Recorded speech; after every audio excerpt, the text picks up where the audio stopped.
новите най-използвани карти на Clash Royale. Няма да изказвам мнението си за тях, просто ще ви ги покажа. На 10-то място Giant Skeleton. Виждам инфото. Аз няма да говоря за него, защото всички, които аз сега ви показвам, са невероятни карти. Това е 10-то място. На 9-то място е Witcher. Вижте неговото инфо.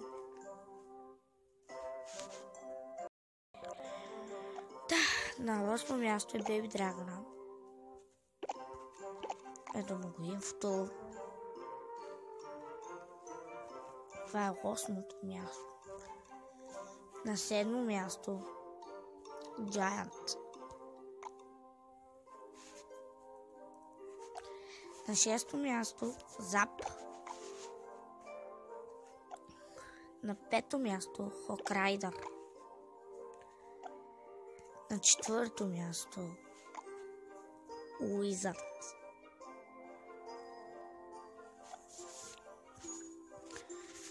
На почетното 3-то място се пада Skeleton Army. На 2-ро място Minion Horde. На 1-во място Принца. Сега ще изиграем един матч.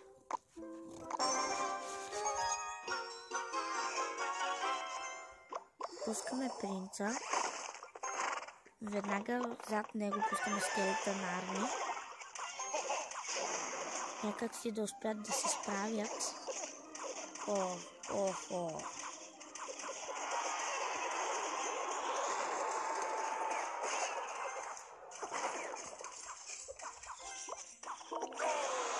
Пускаме Hawk Rider в нападение. Пускаме веднага и Рейча, за да успее много бързо да унищожи тяхната кула. Браво! Пускаме Wizard срещу Minion Horde. Браво, справи се Wizard. Още един Wizard срещу нашият. И ние отстрани пускаме Minion Horde, за да имаме шанс да унищожим Wizard. Браво! Искаме веднага и Skeleton Army. Нашите Skeleton Army успяха да победят. Искаме Hawk Rider.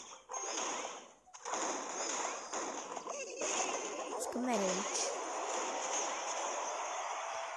Браво.